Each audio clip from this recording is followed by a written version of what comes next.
તો સુરત રેલવે સ્ટેશનના બે પ્લેટફોર્મ આજ રાતથી 60 દિવસ માટે બંધ રહેશે। પ્લેટફોર્મ નંબર 2 અને 3 રહેશે બંધ। સુરત સ્ટેશન પર રીડેવલપમેન્ટની કામગીરી શરૂ કરવામાં આવશે। સુરત રેલવે સ્ટેશન પર થોપતી ટ્રેનના સ્ટેશનમાં પણ ફેરફાર કરવામાં આવ્યો છે। મુંબઈ તરફ જતી 122 ટ્રેન ઉધના રેલવે સ્ટેશન પર થોપશે અને અગ્નિહેશ્રી ટ્રેન સુરત સ્ટેશનના પ્લેટફોર્મ નંબર 1 અને 4 પર આવશે। સુરત સ્ટેશનથી ઉધના સ્ટેશન સ્થળાંતરિત કરવામાં આવશે। ટ્રેન વિશેની માહિતી QR કોડ સ્કેન કરીને મેળવી શકાશે। ઉધના સ્ટેશન પર ભીડ વધે તો મેનેજ કરવાની પણ તૈયારી રહેશે। ઉધના રેલવે સ્ટેશનની બહારના રસ્તાને વન વે જાહેર કરાયો છે। પ્લેટફોર્મ ટિકિટ મર્યાદામાં ઇસ્યુ કરાશે।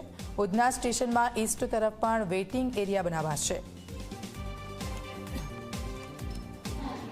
સુરત રેલવે સ્ટેશનના પ્લેટફોર્મ નંબર 2 અને 3ની રીડેવલપમેન્ટની કામગીરી શરૂ કરવામાં આવશે, જેને કારણે 200થી વધુ જે ટ્રેનો છે તે ટ્રેનોને અસર સીધી જોવા મળશે। ખાસ કરીને જે રીતે રીડેવલપમેન્ટ કરવામાં આવશે ત્યારબાદ પ્લેટફોર્મ નંબર 2 અને ટ્રેન પર તમામ જે ટ્રેનો છે તે ટ્રેનોને ઉધના રેલવે સ્ટેશન ખાતે રોકવામાં આવશે તથા ઉધનાથી બરોડા તરફ જતી 79 જેટલી જે ટ્રેનો છે તે ટ્રેનોને સુરત રેલવે સ્ટેશન ખાતે અહીં થોપવામાં આવશે। આપ સીધા દ્રશ્યો જોઈ શકો છો। હાલમાં જે રીતે રેલવે દ્વારા આ મહત્વનો નિર્ણય કરવામાં આવ્યો છે ત્યારબાદ જે ટ્રાફિક વ્યવસ્થા છે તે ટ્રાફિક વ્યવસ્થા ઉપર પૂરતું ધ્યાન રાખવામાં આવશે। ખાસ કરીને ઉધના ખાતે સૌથી વધુ જે ટ્રાફિક છે તે ટ્રાફિક જોવા મળશે।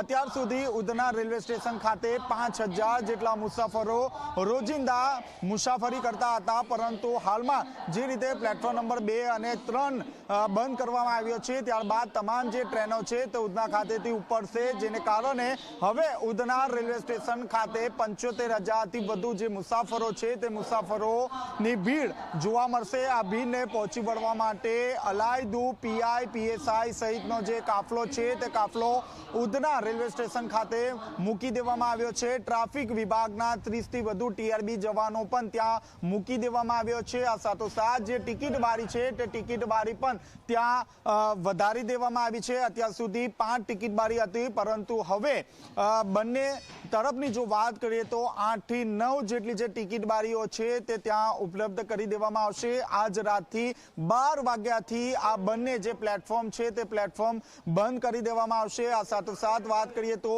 ઉધના રેલવે સ્ટેશન ઉપર જે રીતે મુસાફરોની ભીડ જોવા મળશે ત્યારબાદ ક્યાંક ને ક્યાંક ટ્રાફિકની પરિસ્થિતિને પહોંચી વળવા માટે એક તરફનો જે રસ્તો છે તે રસ્તો બંધ કરી દેવામાં આવશે। અંદાજિત આ જે રીડેવલપમેન્ટની જે કામગીરી છે તે 3 મહિના સુધી ચાલશે, એટલે કે 3 મહિના સુધી તમામ જે ટ્રેનો છે તે ટ્રેનો સુરત જે રેલવે સ્ટેશન છે તે રેલવે સ્ટેશન ખાતે પ્લેટફોર્મ નંબર 2 અને 3 ઉપર ઊભી નહીં રહેશે, પરંતુ ઉધના રેલવે સ્ટેશન ખાતે ઊભી રહેશે। હાલમાં જો વાત કરીએ તો ઉધના રેલવે સ્ટેશન તરફ ખાસ કરી 122 જેટલી જે ટ્રેનો છે તે ટ્રેનો ત્યાં થંભાવી દેવામાં આવશે।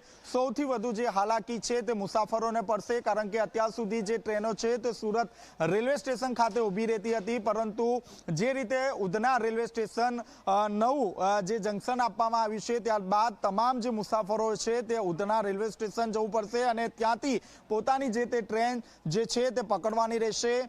ખાસ કરીને મુસાફરોને સુવિધા મળી રહે તે માટે QR કોડ પણ જનરેટ કરવામાં આવ્યો છે, જેમાં એક સપ્તાહમાં જે ટ્રેનો સુરત અને ઉધના રેલવે સ્ટેશનથી ઉપડશે તેની તમામ જે વિગતો છે તે વિગતો આ QR કોડમાં ઉપલબ્ધ કરવામાં આવી છે। કેમેરામેન વિજય બેસાણે સાથે ચેતન પટેલ, ઝી મીડિયા, સુરત।